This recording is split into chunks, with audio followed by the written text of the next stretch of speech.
For Pete's Sake, a short biography on the life of Peter Lewis, written by his sister Anne Wood. Dedication. This book is dedicated to the memory of Peter Leslie Lewis, a precious brother, uncle and friend to many, many people who had the privilege of sharing their faith with him. Once seen, never forgotten is the phrase often used to describe him. He was a champion for people who, like himself, had learning disabilities, and I truly hope that after reading this short biography of Peter's life, you will feel emboldened to step out in confidence. Peter used what little talent he had to the maximum effect with God's help and guidance. A committed Christian, Peter loved to share his faith in Jesus when the opportunity arose, and I'm sure heaven's courts are now resounding with his lovely Welsh voice. In the early part of Peter's life, because of his chatty nature, people often used to say, "For Pete's sake, shut up." Now, for Pete's sake, I hope to give voice to the true nature of this dear man, whom I was blessed to have as a brother. Foreword by Pastor Richard Hardy. He was the pastor of Albany Road Baptist Church and director of Entheos. Pete was a living example of 2 Bible verses from the Bible. Not many wise of you were wise by human standards. Outwardly, we are wasting away, but inwardly we are being renewed day by day. On the outside, there was not much about Pete that would have attracted you to him. When I first met him, he was little, round, walked with a stick, was old before his time, talked endlessly, told the corniest jokes, and had various physical and learning difficulties. However, what he lacked on the outside, he more than made up on the inside. He had a phenomenal memory for dates, times, and places, but most of all for the Bible. He loved the Bible. He knew his Bible back to front and sideways. On one occasion, he went up to a visiting speaker and in his rushed and often repeating speech said how much he had appreciated the sermon that the speaker had made a mistake with one of the texts he had cited. He said it wasn't verse 14, it was 15. When the speaker checked, Pete was correct. Not bad for a man who could barely see. Most of all, Pete from a very early age knew and loved Jesus. He attributed this to his time in the Boys' Brigade.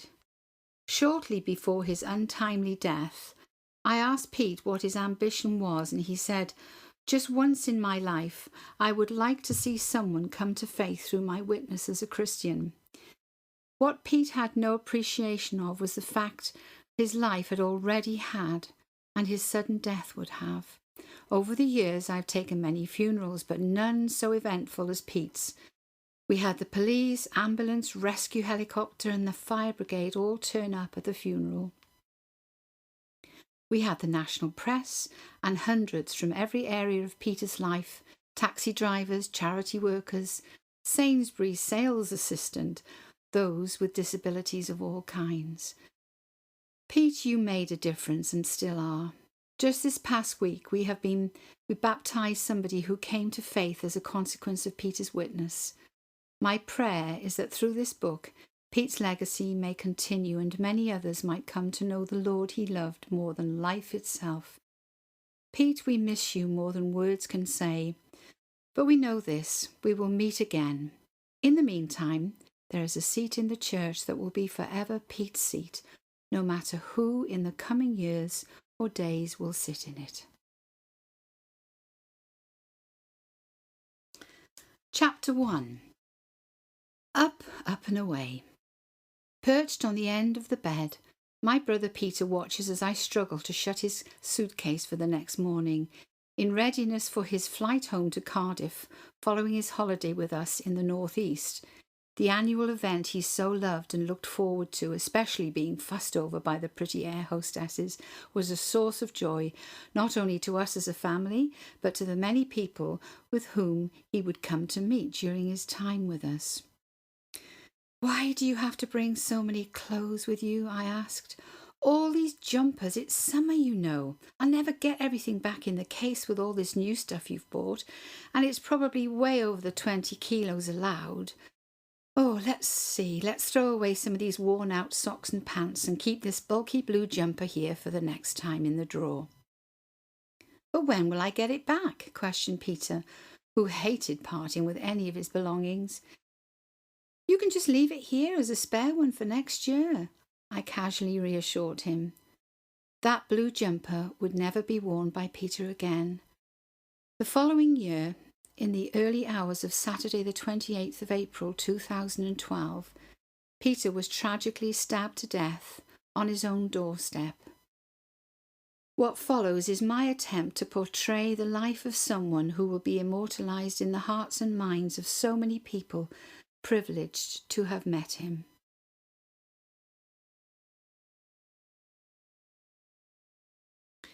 Chapter 2. You Are My Sunshine. Growing up in Appledore Road, Gabalva, Cardiff in South Wales, life was very hard in the early years.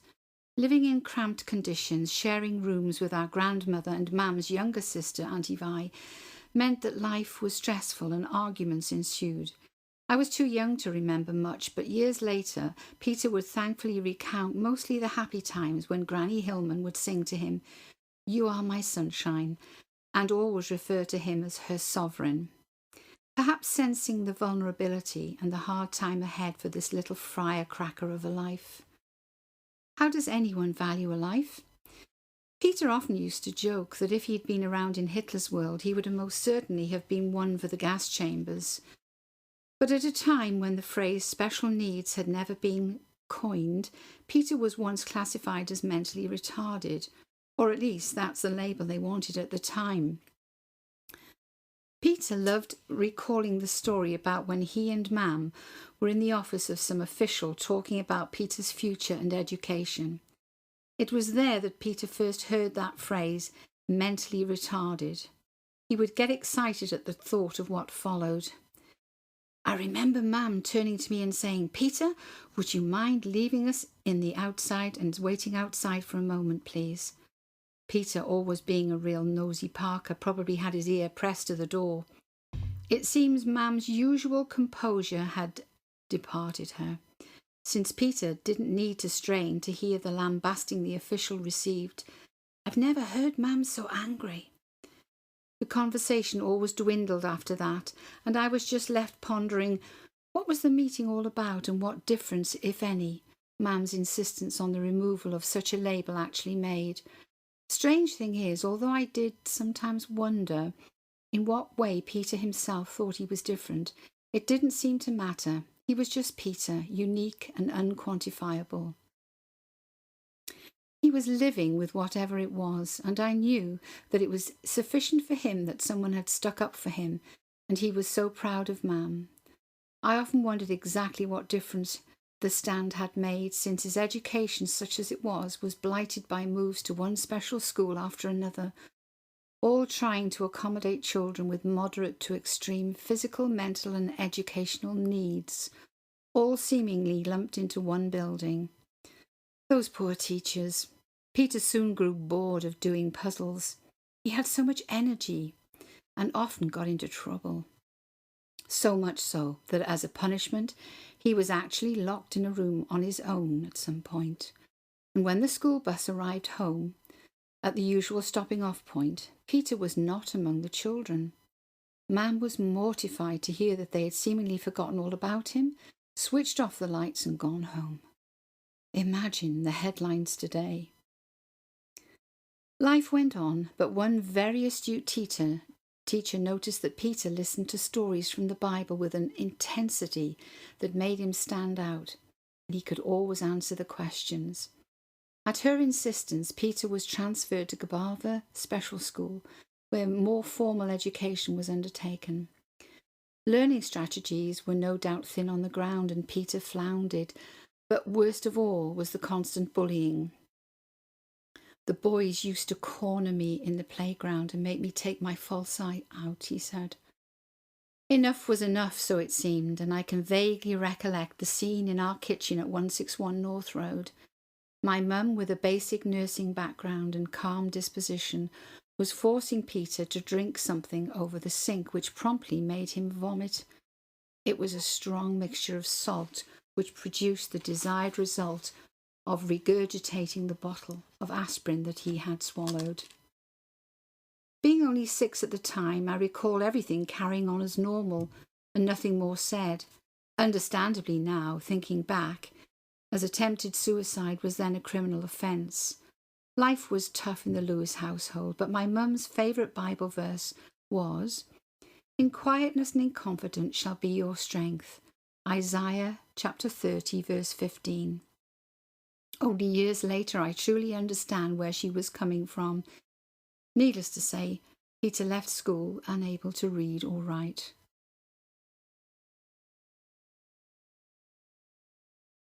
Severe headaches in Peter's early years had led to the removal of his left eye. The story was always told that Sir Tudor Thomas had performed the operation, as if an honour had somehow been bestowed on Peter. When choosing a false eye, he had pleaded with the nurse to let him have a lovely brown eye, not for 1 minute seeing a problem of his healthy right eye being blue-grey, as if that wasn't enough to contend with, because of ingrowing toenails on his little toes. The toes were amputated, which gave rise to poor balance, making his feet stick out almost at right angles, and huge problems with gait in later life. Thankfully, at least the dentist saw fit to leave his protruding teeth alone, and this went on to be his shining glory.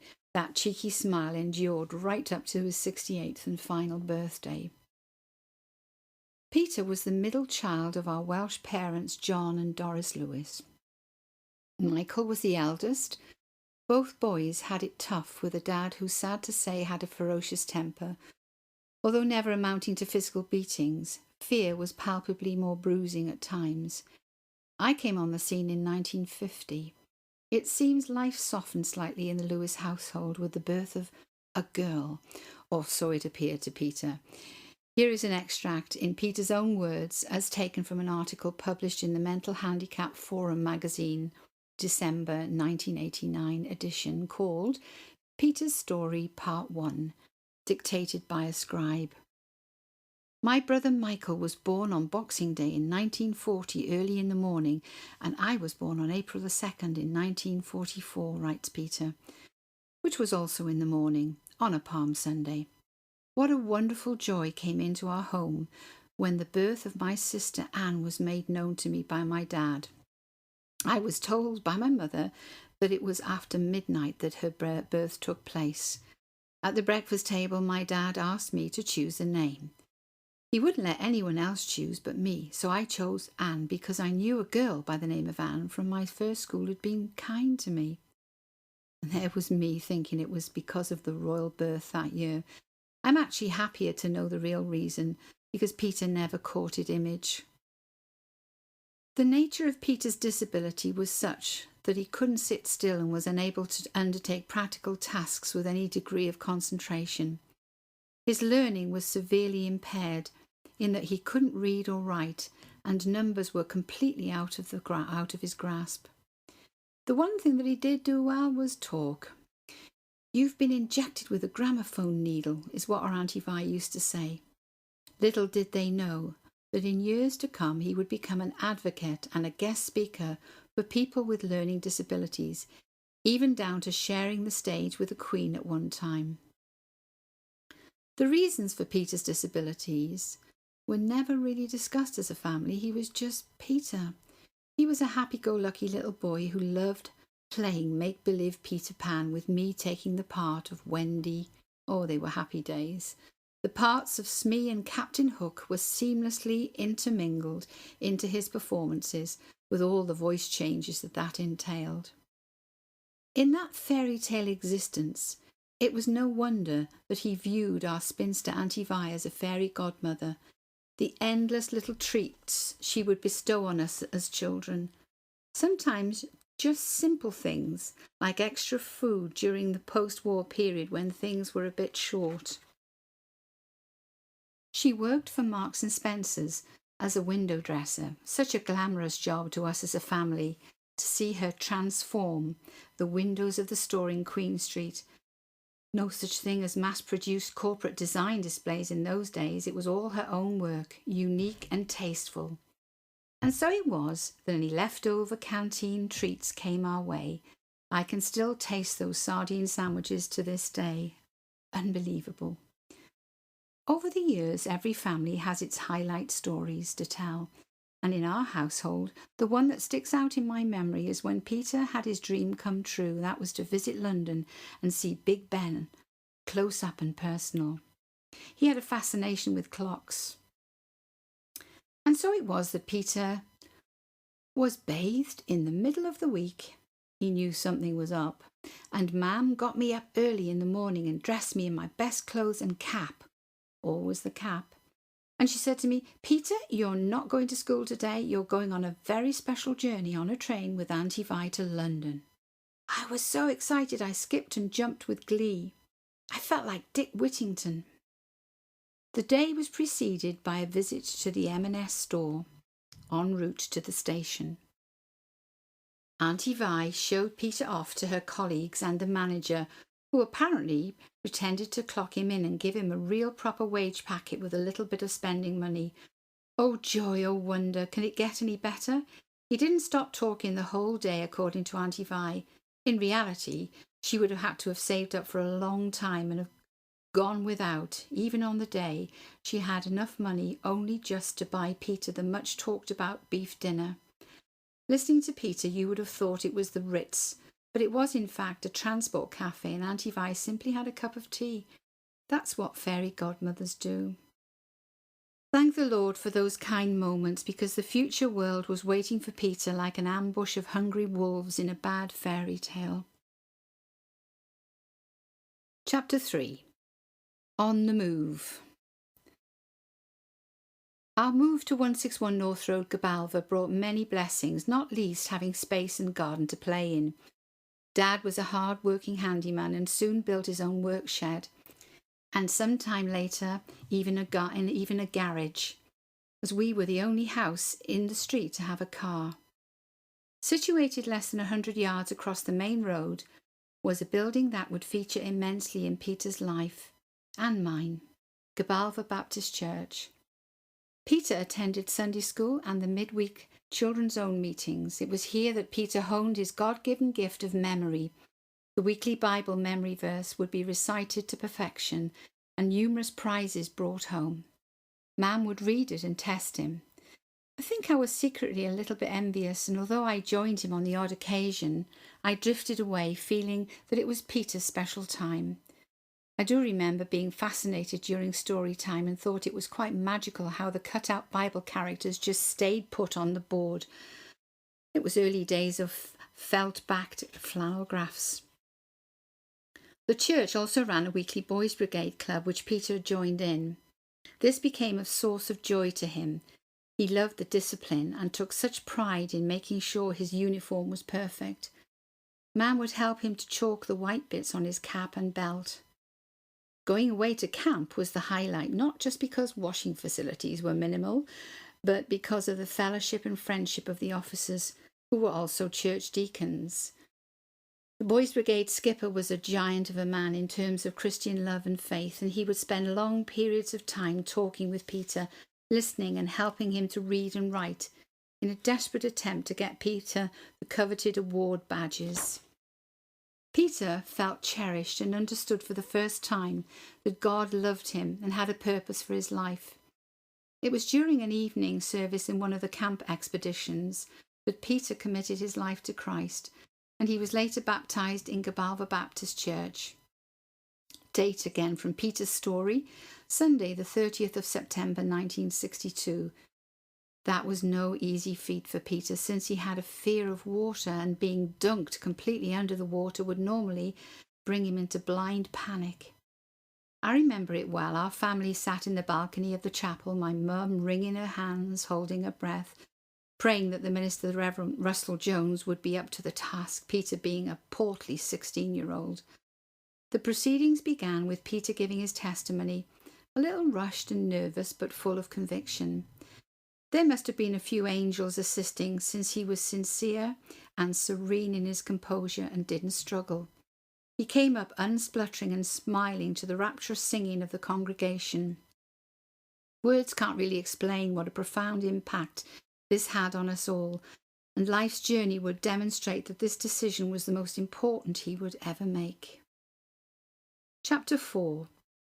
Into the fiery furnace. Well, almost.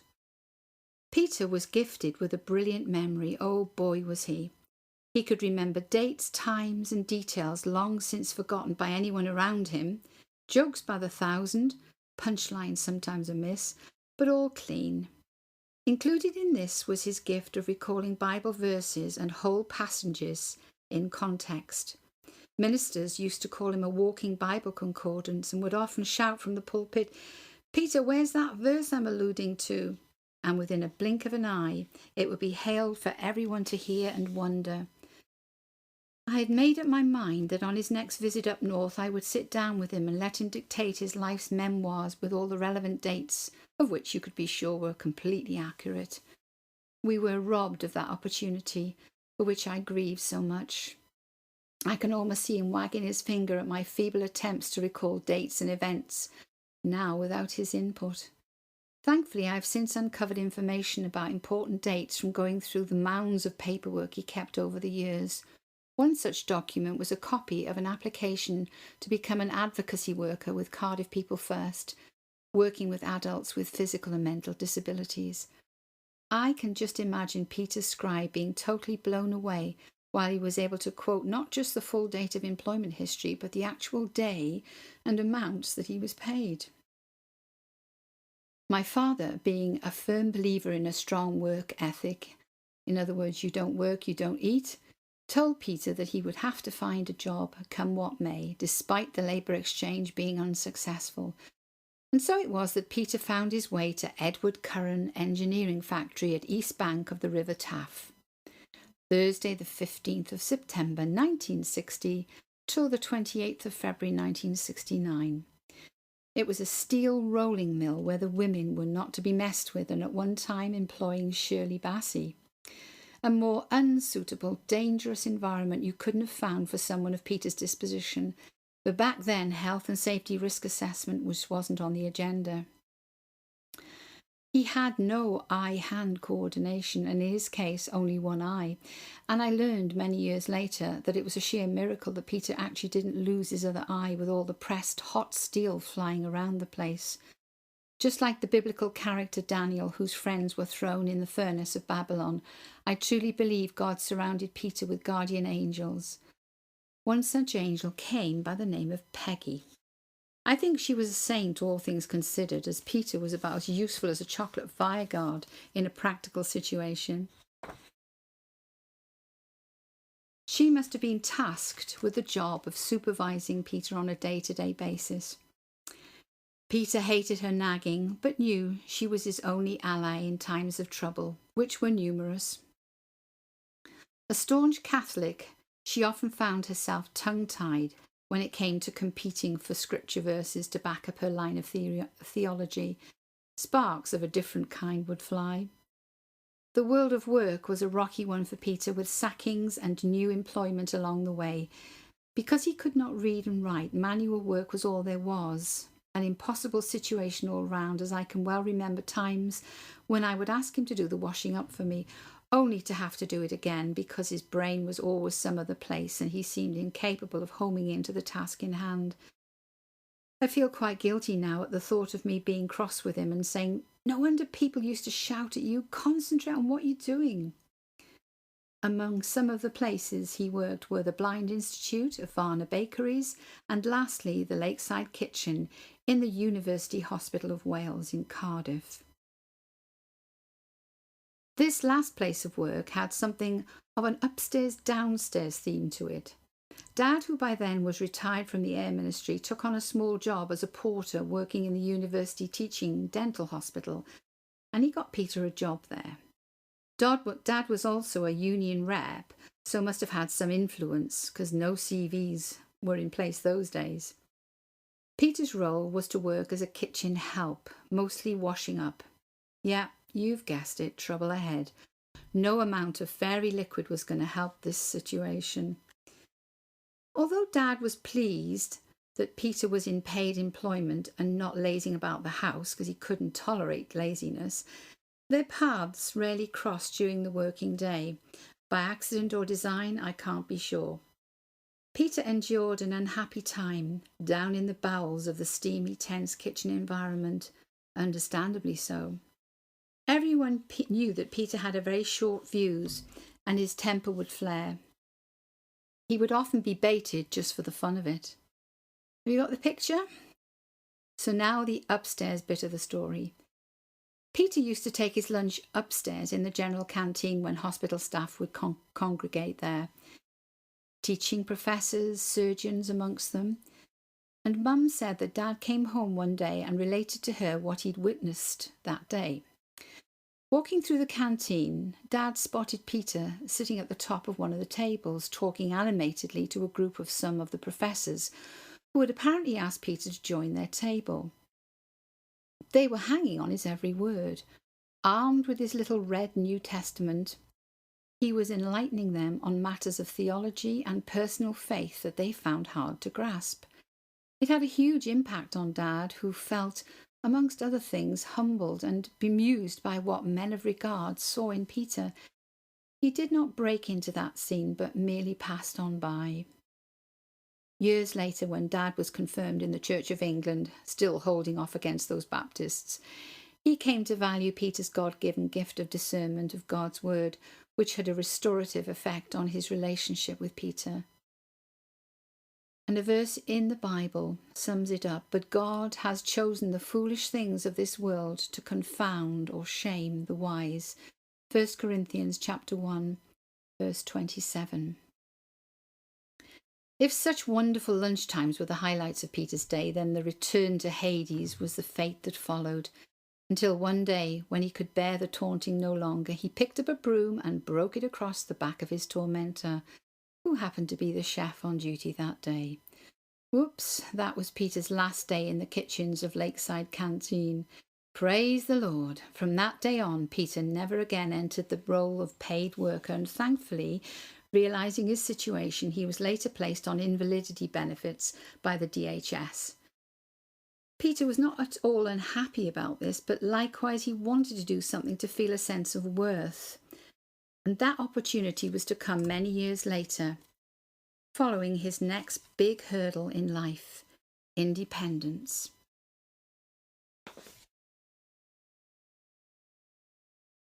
Chapter 5. How to butter your bread.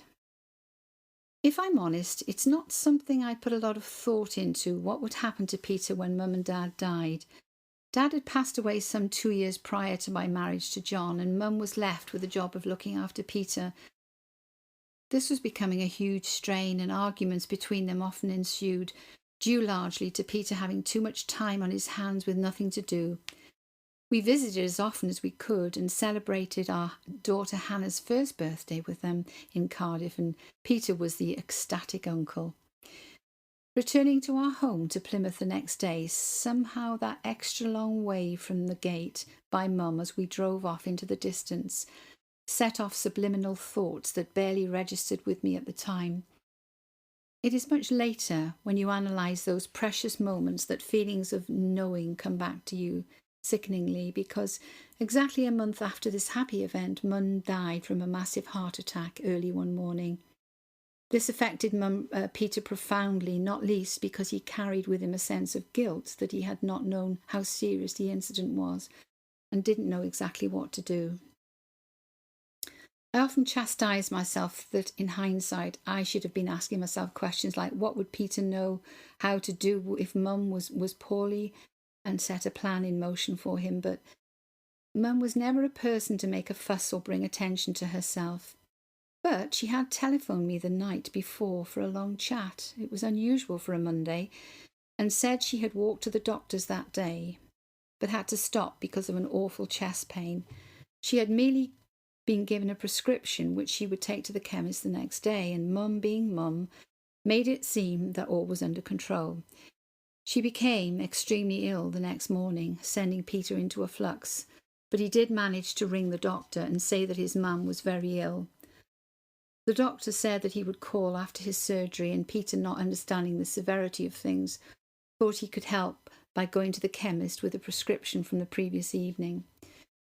But with no one to answer the door, the inevitable happened, and Peter arrived home to find Mum had died. Peter and I never talked about this, the last few hours of Mum's life, very much. I think we both felt we'd messed up somehow. The whole family was in grief and shock, and our brother Michael and family out in Zambia felt helpless. But Peter's world was, of course, going to be turned upside down, and yet, just as children cannot be expected to process thoughts of the future, Peter too settled down, taking one day at a time. I never saw him openly cry, and he quickly accepted the fact that social workers were going to feature greatly in his care plan for the future. Ironically, Mum could not get any help from these same people when she was trying to access respite care for herself months before. He was adamant that he didn't want to leave Cardiff and come to live with us, not least because he wanted to stay close to his second home across the road, Gabalva Baptist Church, where he got a lot of love and support. His fairy tale godmother, Auntie Vi, who lived close by, although grieving for her own loss of a cherished sister, took it upon herself to have him to stay with her for most weekends. He truly loved his food, and therein lay the problem. Until then, Peter had not had to do a thing for himself, as is the way of well-meaning parents of adults with learning difficulties. To be fair, it was just simpler to do everything herself, and being age 71, weariness had taken over, and the challenge of training Peter was a task just too far. And so it was that suddenly he was faced with, "You'll have to do a lot more for yourself now. Goodness me, you can't even butter a piece of bread properly." Peter was not a great fan of walking, but the lure of the chip shop soon got those laces done up. Chapter 6, A Carer Needed, A Sense of Humour Essential. The lady care worker assigned to work with Peter 3 mornings a week had no idea what awaited her. A beaming, mischievous smile greeted her, followed by a selection of his favourite jokes. Diane Payne had entered Peter's world, and the rule book had to be thrown out. The supervisor would make her weekly visits, her name was Sheila Dobson, ticking off all the tasks that lay ahead for them both.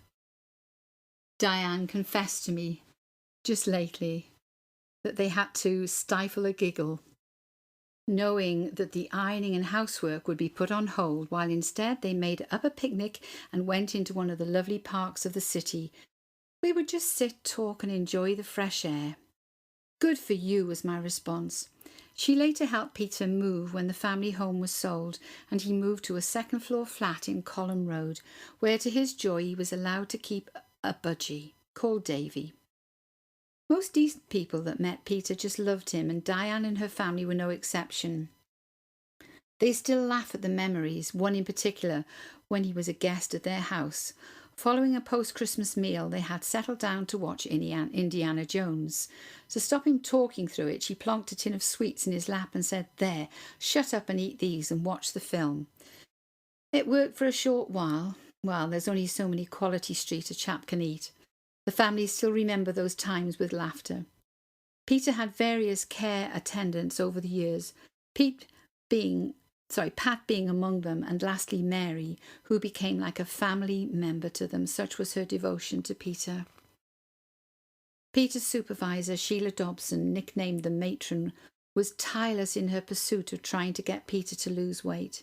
She even threatened to put notices up in chip shops within a 3-mile radius with a picture of Peter saying, "Please don't serve this man." He often got caught out by her bluffs, though. "Mind you, I saw you going into that chip shop on the weekend." "Did you?" replies Peter. She and her husband loved that man-boy like their own. Various social workers came and went in Peter's life, all with different views of how he should develop a more rounded lifestyle.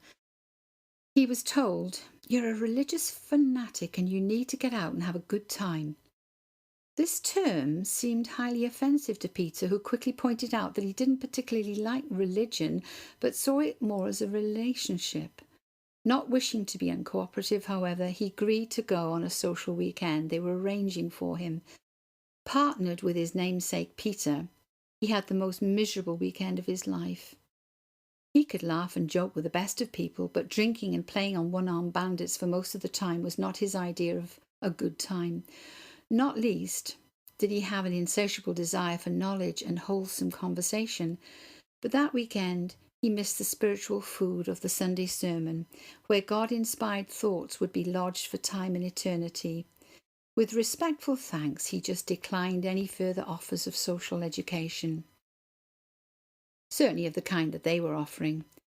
How easily he could have been led down the wrong path at this early stage in his independent experience. If he had learned to down pints as fast as his beloved Coca-Cola, things could have turned out very differently. Thankfully, God had plans for him down the road, which would lead to a full life with many caring people guiding him in wholesome activities and new friendships. Some years later, one self-confessed atheist social worker asked for prayer for her seriously ill member of the family. Peter prayed there and then with her, taking her by surprise, and he said how she'd thanked him.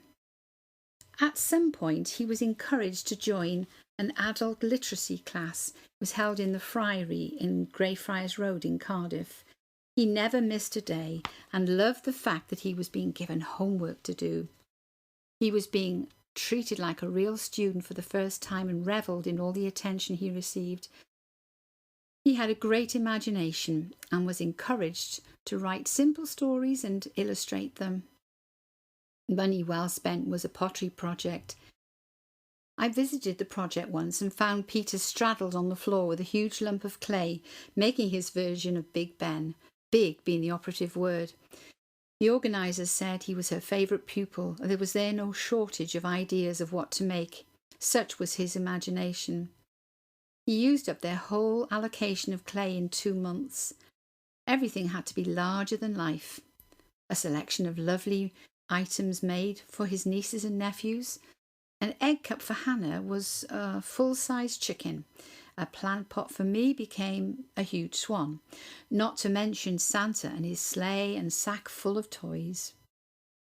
These wonderful creations from lumps of clay were of course aided by the potter overseeing the workshop. This was truly symbolic of Peter's life and belief in God. I am the potter, you are the clay. All of Peter's imperfections were indeed moulded into something beautiful. Chapter 7. Care in the Community. Back in the 80s, Cardiff in particular, there seemed to be a very comprehensive package of initiatives aimed at vulnerable adults living in the community. With Peter's outgoing personality, he was always involved in something, learning, leisure activity, and he had an array of certificates to show for it. National Open College Network amongst them. At last, getting certificates, something he'd always dreamed of.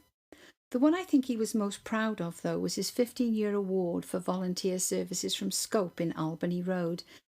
Bless their hearts, a small charity shop where they patiently accommodated Peter, giving him tasks to occupy his time in between his incessant chatting. I nearly gave them an award.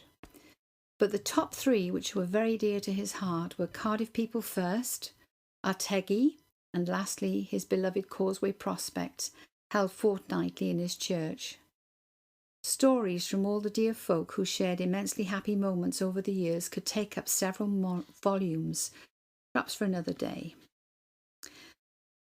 Official correspondence coming through Peter's door was a very daunting thing, as it can be, very worrying for people with learning disabilities. Thankfully, the most part, Peter could rely on his care workers to deal with this side of things, but occasionally he would telephone me to say that he'd received a letter and didn't understand what it was all about. Bearing in mind that he was able to read his Bible and, in fact, wore them out like shoes, it always amazed me to hear him stuttering and spelling out the first line with r, f, r, n, s, and so on. With reference, I used to say to Peter, the good book never seemed to have these hurdles. A miracle it had to be. Family was so important to Peter, and he immensely loved his nieces and nephews, Hannah, Mark, Simon, Joanne and Karen.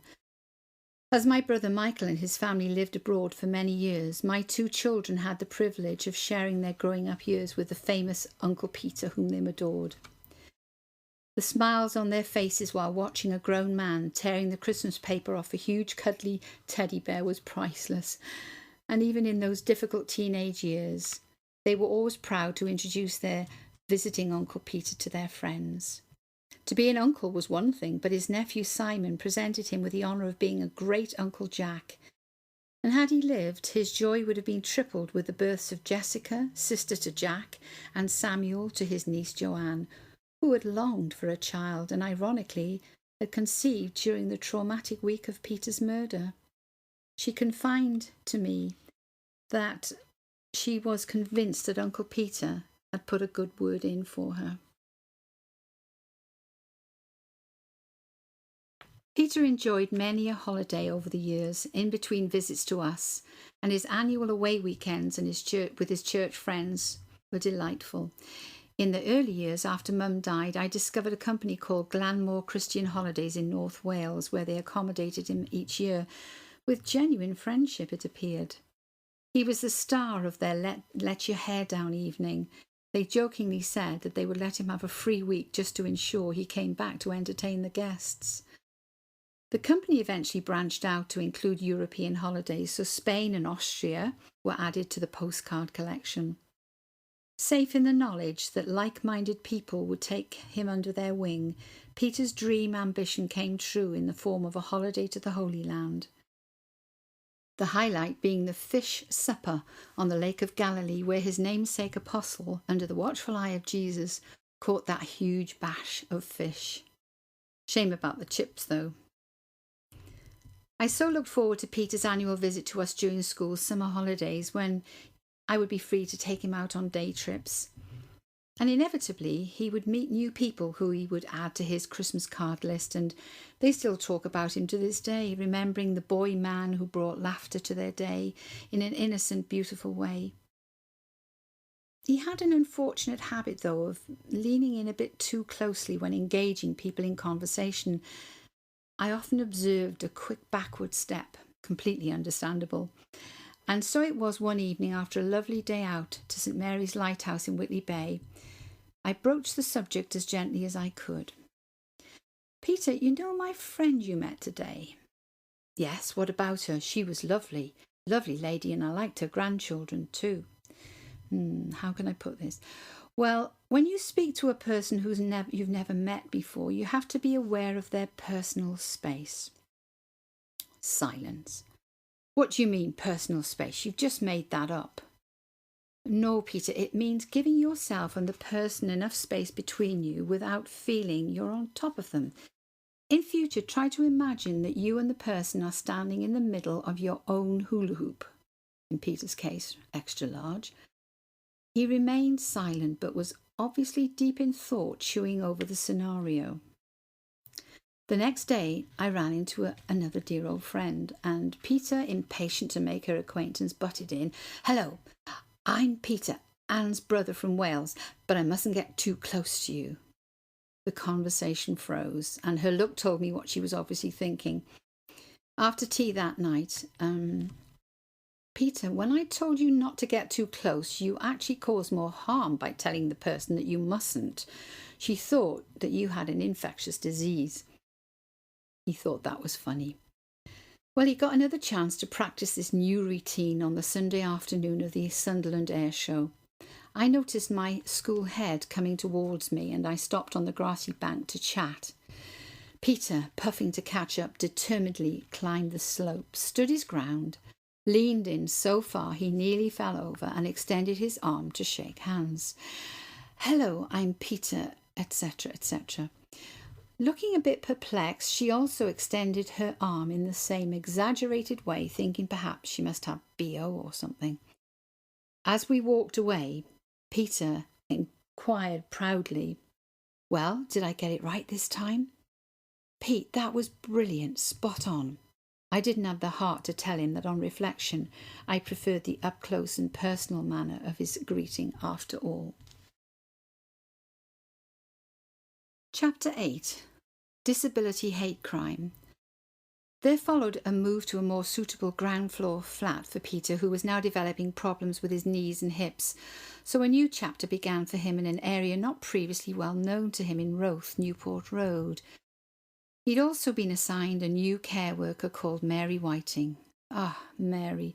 She didn't exactly parachute out of the air under an umbrella, but the poppins in her soon had the produced magic effect. Practically perfect in every way. One of the problems besetting Peter following his move was not being able to get to his beloved Gibraltar Baptist Church. Wondering if this was a chance for something new, Peter, walking with stick in hand, wobbled or wandered down to Albany Road one morning and prayed that God would lead him to the church fellowship of his choosing. Well, the doors of Albany Road Baptist were open, so he quietly slipped in and sat in one of the pews, and to his joy, he noticed that there was a Boys' Brigade flag on show at the front. Somehow he just knew this was the church for him. And as the years progressed, this proved to be the case in every way.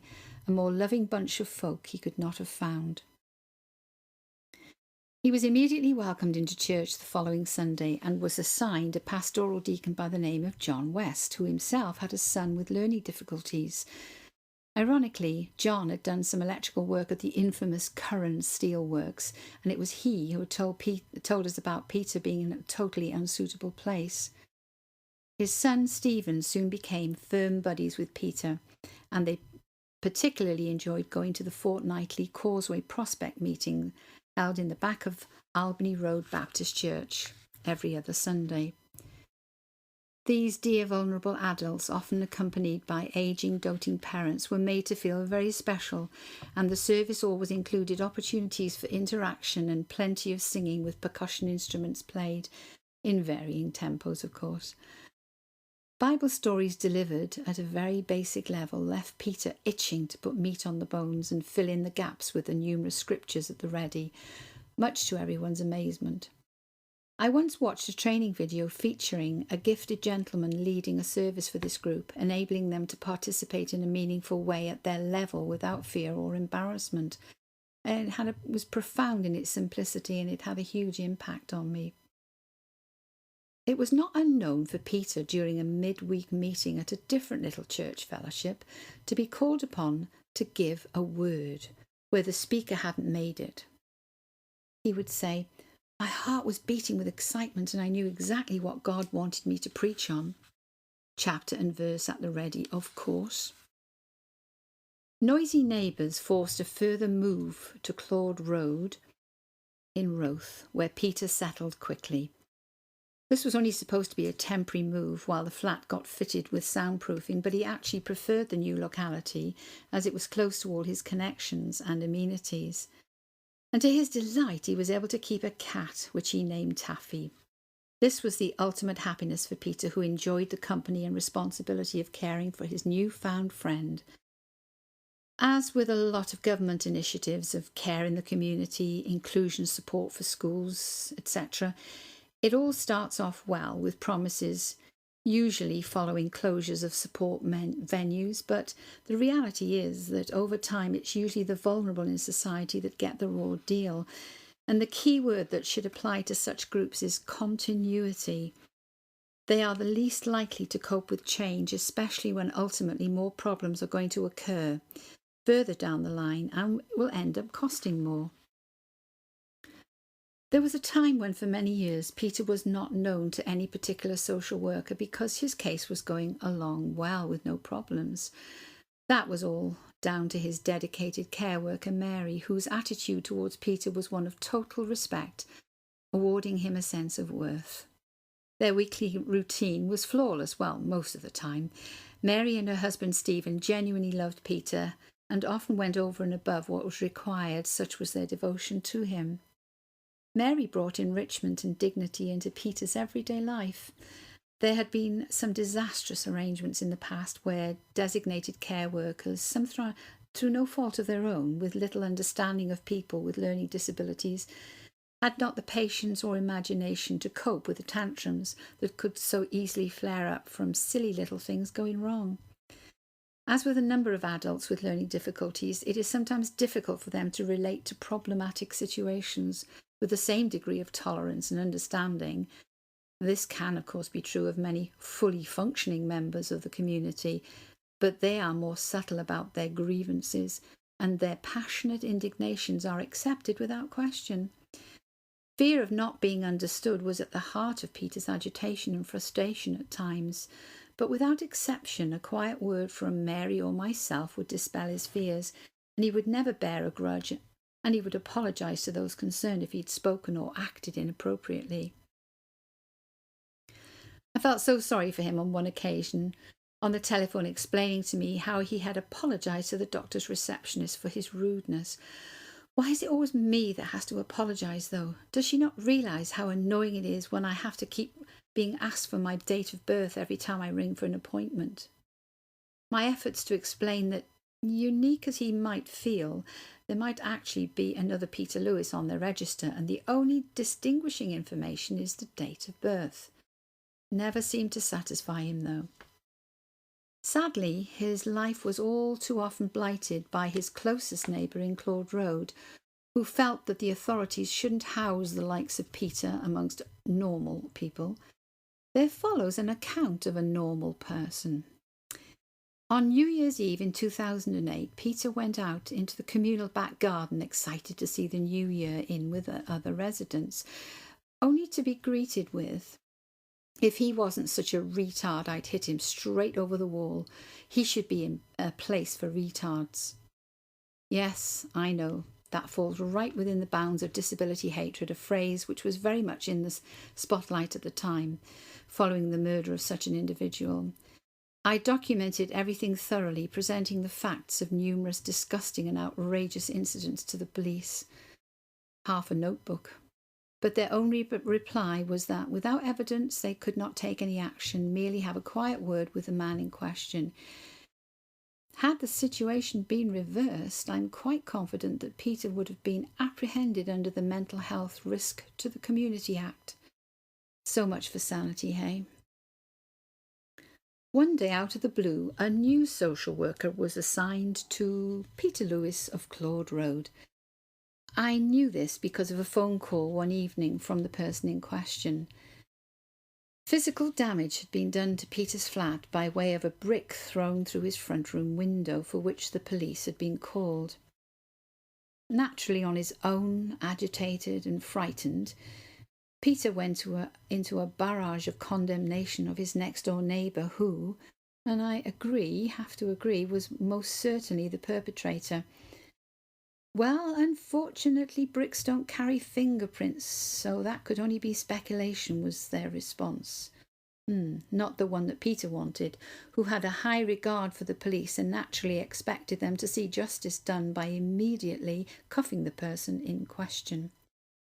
Sensing that yet again this individual was going to get away with his hateful ways, Peter then went into fantasy world and pointed out how he was going to take matters into his own hands. "I know someone who can make a bomb." Whoops. And this was the reason for the phone call to me. A full search of his flat followed, looking for bomb-making equipment, and he was formally cautioned by the PC, saying that he would be arrested and taken down to the station for formal questioning if he didn't retract his statement. Fired up, Peter said he would welcome the opportunity so that he could give a full account of his mistreatment. Thankfully, the WPC, able to take stock of the situation, perhaps prior training on this delicate area, calmed things down and spoke gently to Peter, assuring him that he really did not want to be escorted to the station and that they were taking things seriously. Formal reports would be written and kept for the future. As it happened, 2 further incidents occurred, one involving fire with, yet again, no redress. As I say, disability hate crime was very much in the news during 2009-10, and a film company called October Films had been interested in doing a programme showing the plight of vulnerable adults in the community, and in particular how they were being let down by the police or the local authority. Unbeknown to me, someone from the team had travelled from London and had interviewed Peter with a view to him featuring in their next series of programmes. Peter was thrilled to think that someone was actually listening to him and thought it would be a good idea. I telephoned the reporter in question and heard that they would be fitting Peter's flat and outside area with video equipment for a few weeks, and someone would be living in with him for a short while. I had a very nasty feeling about the whole thing. While on the surface it seemed like a good idea, I wasn't sure of the legalities of the setup. And as the police were now fully on board and had a good relationship with Peter, would a sting setup be sensible? Not only that, but repercussions for him in the local area would be a definite, and I could envisage him having to move from the area. With all things considered, Peter agreed to decline their request. Not perhaps the best of ways to get yourself on TV, especially knowing how they may sensationalise and distort the facts. Chapter 9. It's better to give than to receive. Going shopping used to be a chore, said Peter, but I love going shopping with Mary. Buying presents for other people gave Peter real happiness, and he always seemed to buy something that would suit the person. He especially made a point of remembering birthday cards, and they'd have to be posted in good time, never late.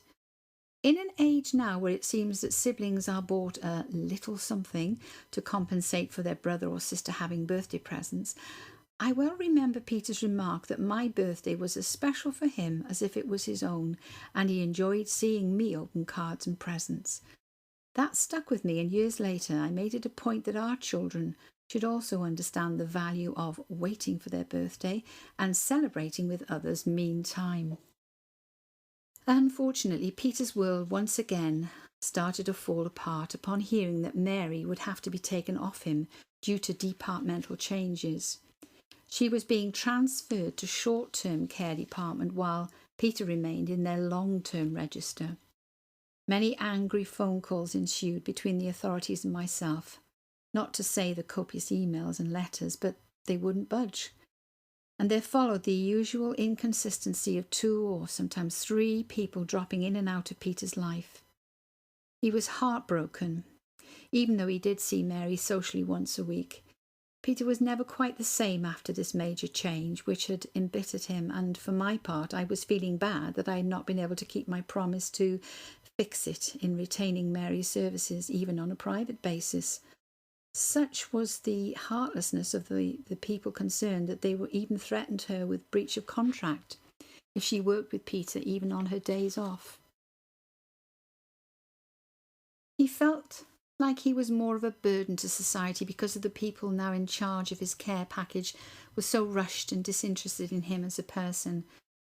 Thousands of elderly and vulnerable people would no doubt echo that statement. Chapter 10.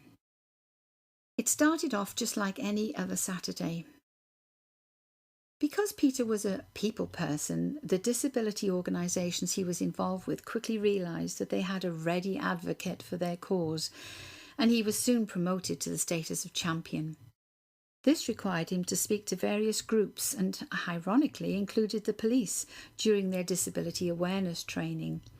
I used to smile to myself imagining the scene as Peter explained it to me. Flip chart previously prepared by his support trainer, Peter, it seems, would expand upon the bullet points. Expand being the operative word in most cases. On the evening of Friday, the 27th of April 2012, Peter and I had chatted about his day, and he was, for the first time, eager to get off the phone, as he was waiting to hear from a lady called Peta, P-E-T-A. He loved how her Australian name sounded like his, but spelt so differently. She would be telling him about arrangements for the next morning, an event she had organised where he had a slot in the training session. Ategi, A-T-E-G-I, he used to call it a teddy, but it's called Ategi, a Welsh initiative for vulnerable adults who got together and organised social events where they could be safe. They relied on volunteers, and this taster session was for a group of prospective volunteers. And she was inviting Peter to join them at the end, and in her words, Peter was the winning smile and would always win the day. Job done. Well, the taxi was due to pick him up at 10:30 on Saturday, the 28th of April. The next morning, the taxi driver rang Peter to apologise for not being able to collect Peter as arranged, as Claude Road had been completely blocked off. I looked down Claude Road and the area was taped off and police cars were parked in the road, he said, blocking entry and exit. Peter would not be attending that meeting, and unbeknown to them, any other meetings. Completely oblivious to the horrific events earlier that morning, my husband John and I had decided to spend Saturday in Durham, a 20-minute drive away. Deciding to extend the day even further instead of going straight home to Cleanley near Sunderland, we headed to South Shields for a fish and chip tea. Having just settled into the restaurant, we received a phone call from a good friend and a close neighbour of ours, Bill. His tone was very strange and he asked us to come straight to their house. Fearing the worst, that something had happened to his wife Karen, we cancelled our order and grabbed a bag of chips from their takeaway section and made for his house. Ironically, we thought we'd need something in our stomachs for what could be a long night ahead. On opening the front door, his ashen face alerted us straight away that tragedy had struck and my stomach lurched. But the two police officers standing in the lounge were looking at me sympathetically, and my brain went into meltdown. The police had seemingly called at our house twice during the day. We're never usually out that long, and were then directed to a friend, Bill's house up the road, by a helpful neighbour.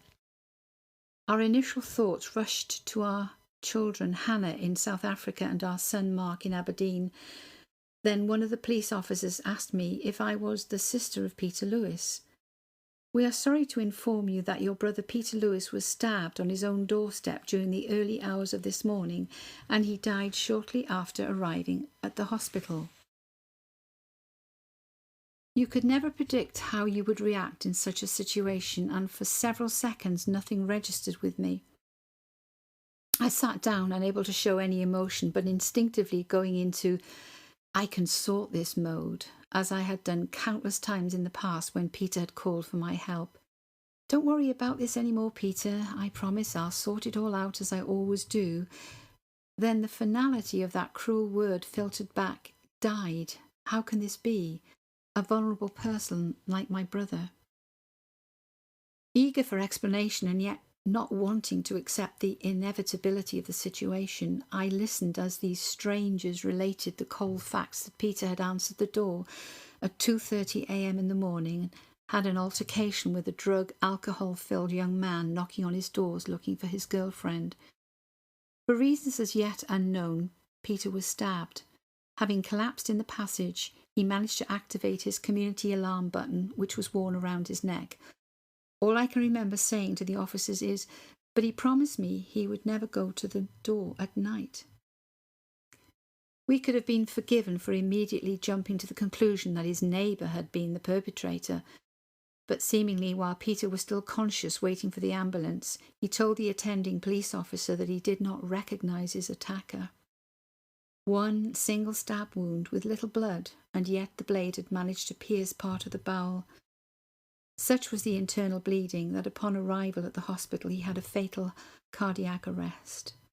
This information came out later during the trial. Numb, we made our way home. Phone calls to family had to be made. A case packed for an early drive to Cardiff the next day.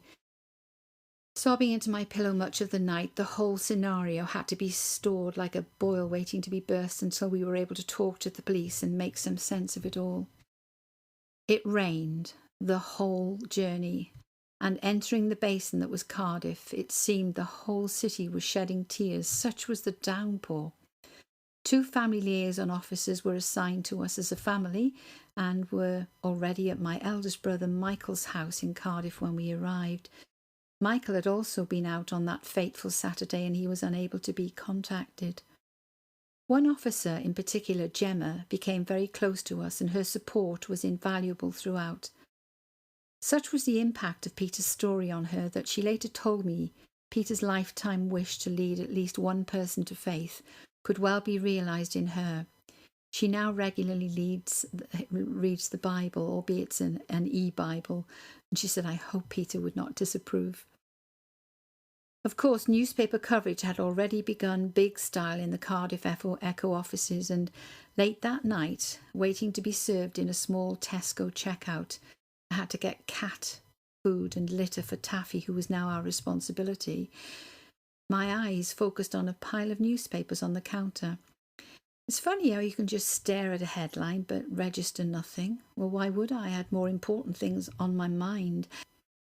Then, disabled pensioner stabbed on his own doorstep, with Peter's picture glaring out at me.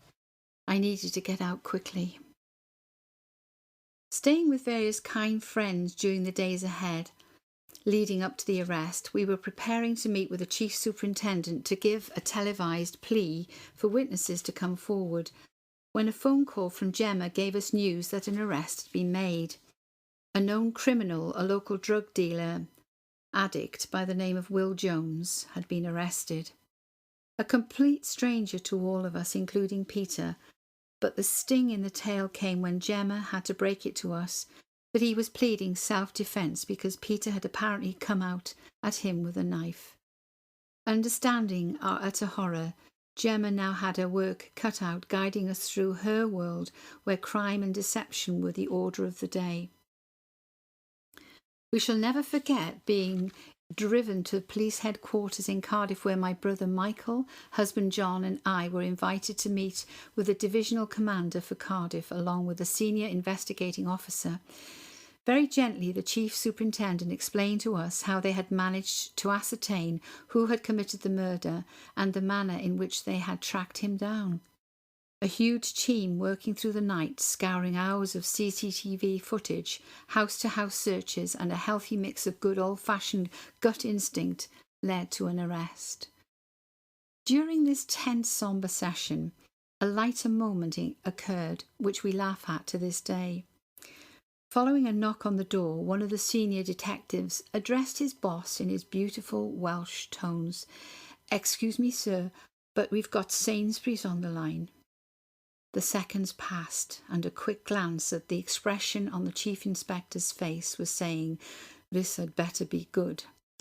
They've heard about Peter, who shopped there every Thursday, and want to ask the family's permission to put out collection buckets in the checkouts in memory of Peter and donate monies to his charity.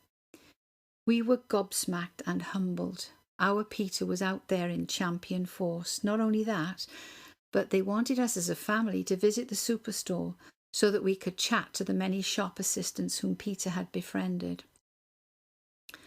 And so it was that a morning was set for us to visit, and we were met by the hospitality member of staff who took us around.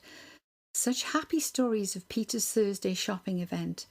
They considered it quite the red carpet day and looked forward to Peter's jokes and happy banter. Certain members of staff he got to know. He got birthday cards and Christmas cards for.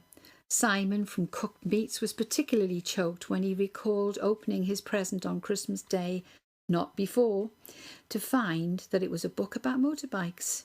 He'd forgotten that he'd even told Peter he liked them. I can't describe the effect this had on us all while we were numbed into humility. To this day, thinking of Peter's example, my eye goes to the name tag of the person serving me so I can do them the courtesy of addressing them by name.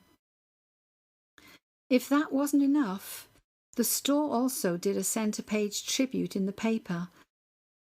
And Larry, Peter's personal checkout assistant, wrote a poem which was featured right there in the article in the South Wales Echo, entitled "Thursdays are not going to be the same." Thursdays are not going to be the same for us here in the store. Thursdays are not going to be the same because you're not visiting anymore. No more chat, no more jokes, no more smiles, no more hugs. What's happened has touched us all, and how the heartstrings tug. But now you're safe and in God's hands, at peace and at rest. A gentleman in every way, one of the best. Colchester Avenue will miss you, and time will ease the pain, but Thursdays will never be the same, never the same again. Larry, Peter's personal checkout guy on aisle 13, confessed to us that he always wanted to write poetry, but he didn't think he would be good enough.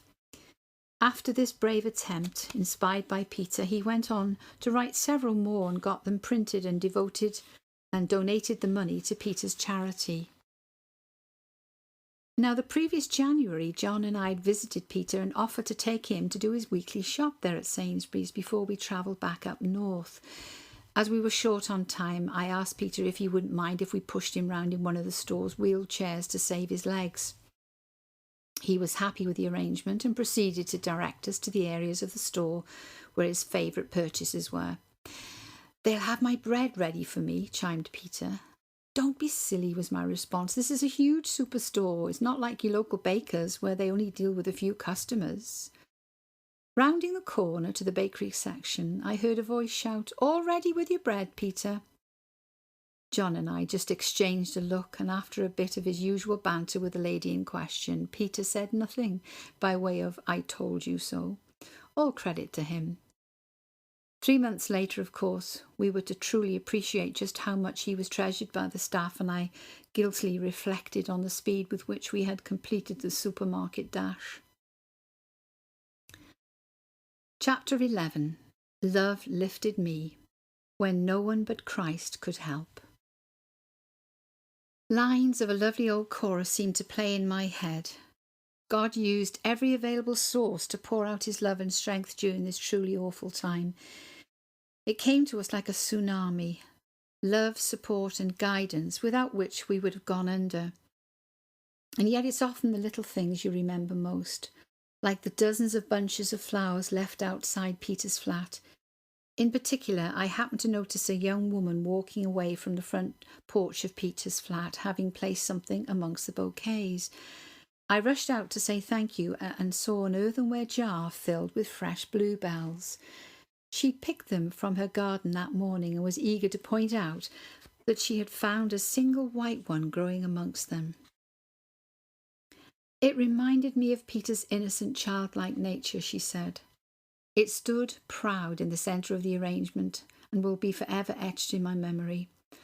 Hugging me, she cried and said she had suffered from mental illness, but Peter had made her feel special every time he came into the corner shop where she worked. That was just the beginning of rays of sunshine due to come our way. Peter's fortnightly Causeway Prospects group was due to meet on the Sunday of the 29th of April, just a day after Peter's death. Wisely, the organisers of the group decided to use the meeting to give these dear people an opportunity to grieve in their own way, and we thought it would be a good opportunity to go along. Still numb and very raw, but what we experienced that afternoon was profound in its simplicity. Members of the group, together with some of the elderly parents, sat around in a big semicircle. Maya Parker set the scene very expertly and sensitively. With almost life-size pictures of Jesus and Peter on view, she stood on the stage next to a flip chart and wrote Peter's name at the very top of the blank sheet. She asked everyone to think of something, even just one word that came to mind when they thought about Peter and what had been important to him. Some were agitated and rocked in their seats, but for some this was an environment in which they felt comfortable, and eventually words were being shouted out like prayer, his Bible, jokes, fantastic memory, and finally, fish and chips down Barry Island. Laughter mingled with tears as we were given a little window into what had been Peter's world every fortnight. Later, during tea and biscuits of course, a lady with Down syndrome sat crying uncontrollably, and I went to comfort her, and she wailed and said, "I'm so sad. Peter and I only got married 2 weeks ago." Seeing my look of astonishment, one of the leaders quickly explained to me that during the week's away weekend, which had coincided with the royal wedding, they decided to do their own reenactment, with Peter and his little lady friend dressing up and taking the parts of Kate and William. Phew! After the service, we had the feeling that healing balm had been poured out on us, and were so glad we went. Because Peter lived in rented housing association property, we had to use that week to empty his flat, Fortunately, just a few years prior, we had persuaded him to let us do a complete makeover, which, as well as new carpet and furniture, included throwing out a lifetime's worth of everything from clothes, bric-a-brac, and caseloads of memorabilia of all things royal. If Her Majesty only knew. It had been a huge undertaking, but the results meant that Peter had over 2 years of comfortable living in surroundings where visitors actually felt like stopping for a cuppa instead of making polite excuses. This made it doubly painful, of course, knowing how lovingly things had been restored for his comfort. My thoughts were, I can't do this, not yet. But as my practical husband pointed out, we had no choice. The flat was needed. And so it was that our dear Christian friends from Peter's church gently pointed us in the right direction as regards good homes for nearly all the contents. One such was a member of the church, a young mother with a small child, had just received official asylum papers and was setting up home with virtually nothing following a traumatic experience. She'd known Peter quite well, and things got turned on their head when I found myself assuring her that Peter would be pleased to be helping her by letting her have anything she needed, and she mustn't feel bad. We hugged each other, and although I could feel the tears just waiting to spill, she apologised for not crying. I find I can't cry anymore with what's happened in my life. I think I've used up my life's supply of tears, but I am sorry for your pain nevertheless. With comprehensive lists made and a date for delivery agreed, we said goodbye, and John and I stood at the front door watching an umbrella-clad mother and daughter walking down the road, together with Peter's favourite teddy, now going to a new home. Peter was still, even in death, bringing happiness by way of his gifts. Because of the nature of things, there being the possibility of a second autopsy request from the defence, there was a long delay before Peter's body was released, and so eventually it was that, with that same larger-than-life picture of Peter adorning the main stage of the church, a service of celebration of Peter's life gave way to tears of laughter in equal proportions with tears. Hundreds of people attended, and the service had to be relayed to the back half to accommodate both family and friends from all walks of life. Within the walls of Peter's second home, Albany Road Baptist Church, hatred was an unwelcome visitor that day, and as uncomfortable as it sounds, even a prayer was offered up for the family of Will Jones and for Will Jones himself, that he would seek repentance. Departing from his usual practice, even the undertaker felt compelled to remain in the service, together with one of the policewomen in charge of traffic control, who later reported that she had somewhat of an epiphany experience.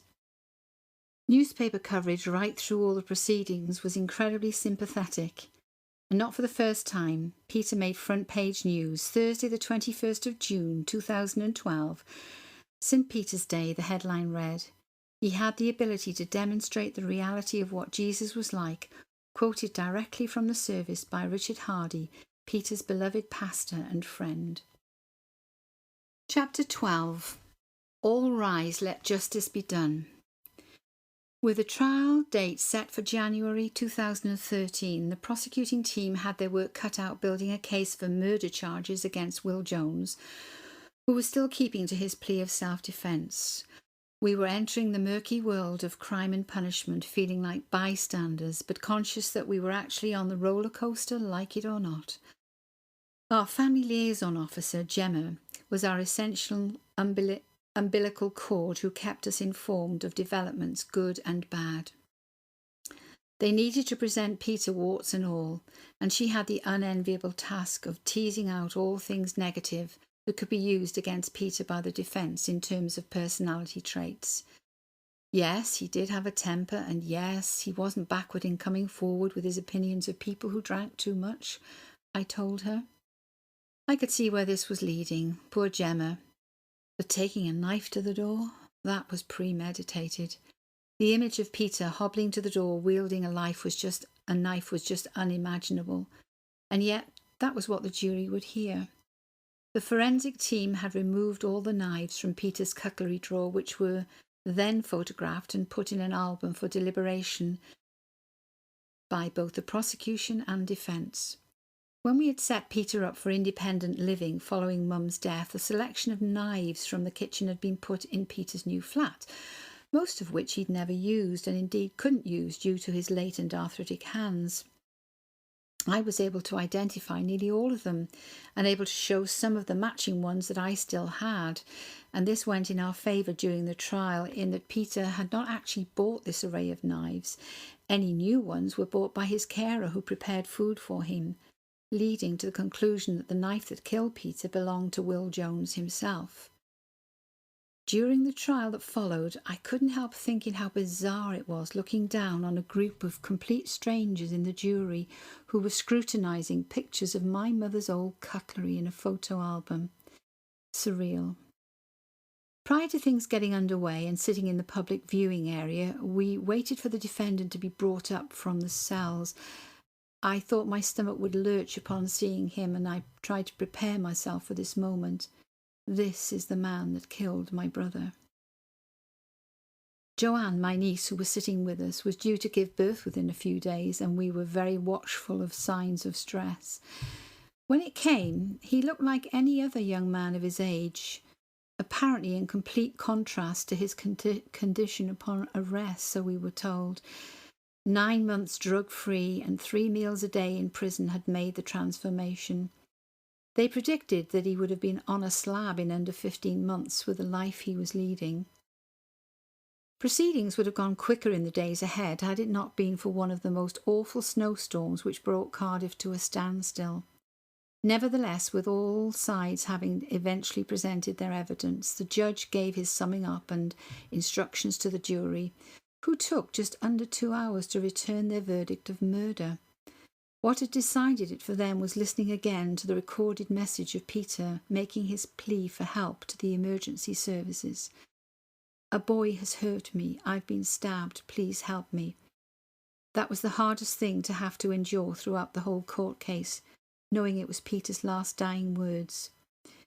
Listening day after day to various parties giving evidence, I experienced an unexpected rush of anger and confusion during the witness of the ambulance representative. Having listened to Peter's previous clear voice explaining that he was now alone and unable to get up, it came as a shock to hear that upon arriving at the scene, the ambulance crew were asked to stand down. My heart was beating so loud I could hear it in my ears. Clear instructions had already been given to the authorities, the recording of which had been played to the court, that a vulnerable adult was needing immediate medical attention, the perpetrator having fled the scene. It appears that the police had to make sure the area was safe first, even to the point, if I remember rightly, of ascertaining what kind of person they would be attending. Okay, maybe a minute or two, but it became clear from the attending officer's testimony that not only had he questioned Peter, he then told the jury that Peter was looking very pale and clammy, so he began to give him first aid.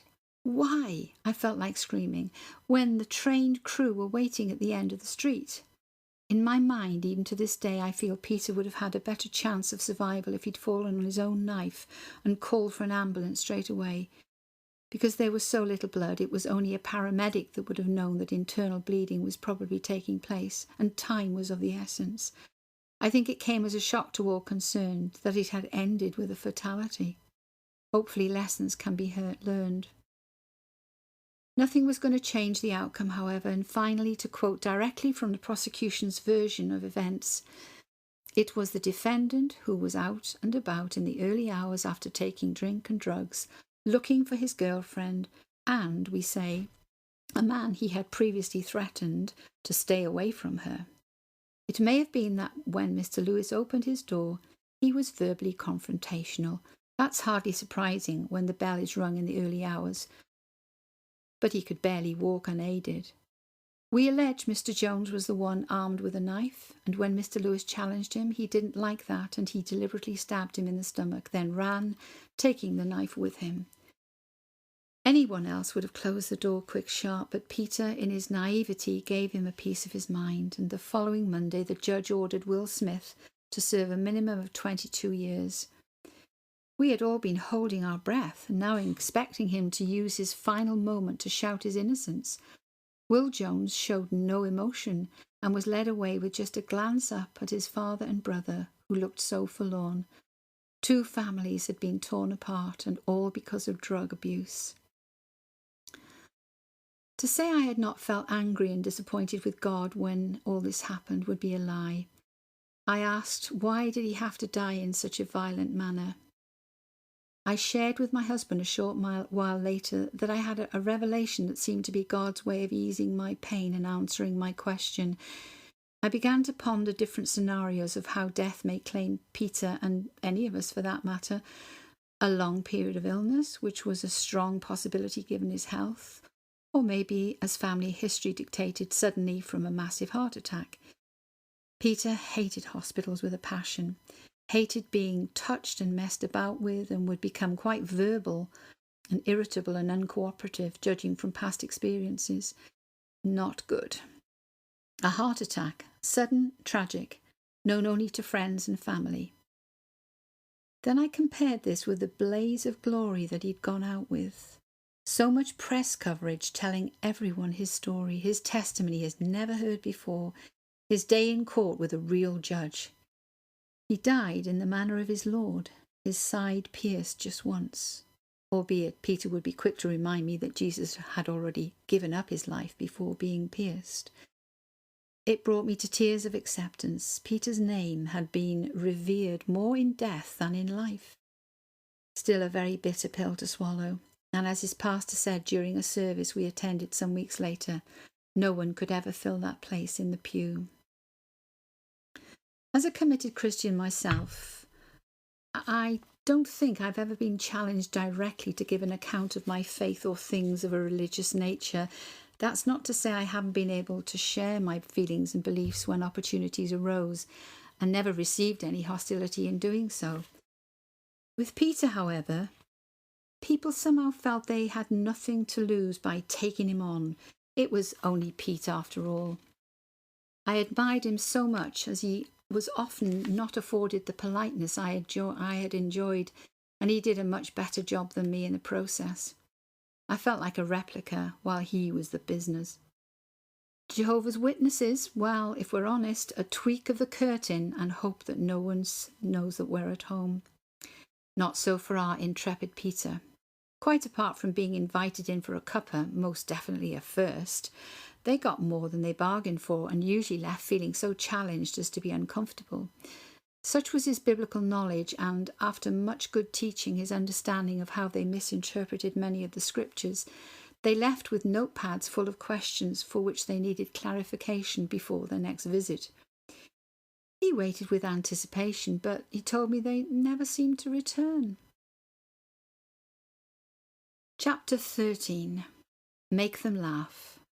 Yes, Peter loved nothing better than telling jokes, and so it was that Sian from Cardiff People First had been planning a visit to the local glee club in Cardiff, a venue known for wannabe local comedians who would cut their teeth, so to speak. It was intended that Peter would have his own slot on their special night, in a real club. Not to be deterred, a Celebrating the Life of Peter Lewis evening was arranged, and a programme put together. The whole evening was devoted to the memory of Peter, and 2 of his dear friends took the microphone to tell a selection of his favourite jokes. Ironically, just like Peter, they managed to miss a few punchlines, which was so beautiful. The evening finished with everyone singing Peter's favourite song from their karaoke evenings, Que Sera Sera, made famous by Doris Day.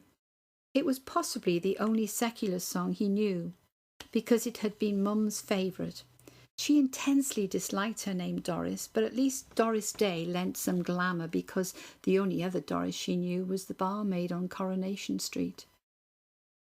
Peter's name, on the other hand, will forever be immortalised, not least because of his motto, which was being adopted by Cardiff People First. Disability is not inability. In addition, when they opened a new purpose-built room in their building in Canton, they named it the Peter Lewis Meeting Room. On entering that space, my eyes caught sight of the wooden coat hat stand in the corner. It now remains the permanent home for a woolen tweed cap, absent-mindedly left behind by someone who loved talking. Whenever Peter left a recorded message on an answer phone, he always finished by saying, "Over and out," which was a source of amusement to us all. And as for birthdays, oh, what a treat. His lovely Welsh melodic voice singing happy birthday would serenade you. Even if it did mean dropping an octave for the odd note, it was in perfect pitch. He even added a few random blasts on the harmonica for my friend Christine, who, like me, will never delete these beautiful gifts left to us. Now there follows a few memory moments given by friends of Peter. Initially from people from Cardiff People's First, they were collated by their boss, Sian, during a special memory morning in his honour. Also a few fond recollections from John West and his family from church, who viewed him as a family member. Martin Heffron, he was a member of Cardiff People First. He says, "My memory of Peter is his humour and jokes. I remember inviting him to my house for a curry, and he was sweating as he'd never eaten one before, but he really enjoyed it. If I felt down, he cheered me up. We were both able to calm each other down in meetings, as we had known each other for such a long time since I came out of Ely Hospital, and we became really good friends." Janice Partridge, also a member, says, "I knew Peter in 1980 from the Friary, the Adult Literacy Centre. Peter used to love dressing up at Christmas time, at the Christmas parties. He used to dress up as Father Christmas with tinsel and streamers. He always told us his Christmas jokes. He liked the raffles and was always the first to be up at the buffet." That sounds right. His favourite song at karaoke was "Que Sera, Sera," and I now sing that song when I do karaoke because it reminds me of Peter and keeps him in my memory. Now Sandra O'Keefe. She says, "Peter was a really kind, lovely person. I remember him using a long brown walking stick to help him walk anywhere. He used to wear different smart clothes every day. The best part of knowing Peter was coming to Cardiff People First for a trustee meeting in a taxi and be dropped by Canton House door with a great big smile on his face. I miss not seeing our Peter and not speaking to him anymore. It's very hard. I really miss talking to him and not seeing him, my far, far away, funny, great Peter." Margaret Howard, also a member. "When he was being passionate about something, he would bang his stick on the table. I'm ever so grateful that Peter got me going to church and going to his Causeway group, which was a big part of his life." Joe Brock, now a member of staff. "At the Christmas party, Peter and I sat together and talked all evening about the book of Revelations in the Bible, which was quite funny at a Christmas party. He could quote chapter and verse of the Bible. Such an amazing memory. We did a drama workshop where you had to be a different character, and he decided to be Elvis. He was really comical and got into the character."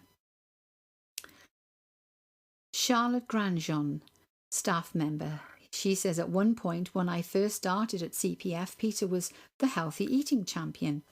We got to know each other over coffee in a local cafe run by people with learning disabilities.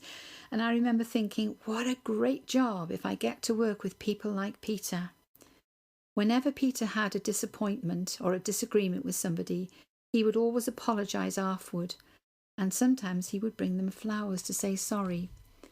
I remember he was really proud of the fact that he had learned to read. And he used to encourage other people and tell them it's never too late to learn." Now, Ashley Harris, another member of staff, she said, "I went to lots of meetings with Peter where he spoke up. He got a lot of respect at the meetings for what he said. He was very passionate about standing up for the rights of people with learning disabilities and making sure their voices were heard." And now Sian O'Donoghue, who is the staff member who runs Cardiff People's First, and she has some lovely memories. The Valentine's Ball, Peter bought an engagement ring to our Valentine's Ball in case he would find his true Valentine. He was a very romantic, optimistic man. Taffy the cat, he loved his cat, Taffy, and was so pleased he was finally allowed to have a pet, unlike where he'd lived before. Easter, his favourite time of the year. He had the idea for us to have an Easter egg extravaganza. which Peter helped organise. We all had a sing-along, and Peter read out some parts of the Bible to remind people what the true meaning of Easter was all about. We all had hard-boiled eggs and painted faces on them. He felt very proud of this. A long journey to Llandrindod Wells, where Sian remembers. They were going to the All Wales People First conference in the minibus. Peter told jokes throughout the entire 3-hour journey. By the time we arrived, she said, we were all absolutely exhausted through laughing. Healthy eating champion? On his journey home from CPF, he would always ask the taxi driver to stop at the chip shop across the road from the office to get a nice piece of fish and chips. But when Peter became a healthy eating champion, he started to think about becoming healthier and even helped to create the organisation's healthy eating policy. Peter would only ever stop off at the chippy once a month for a special well-deserved treat.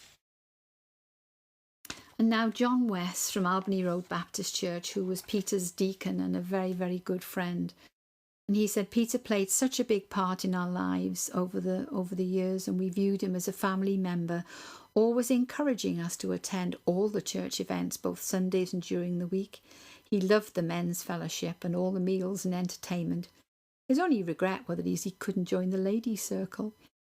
He was always able to help the minister or speaker should they need a quotation or passage from the Bible.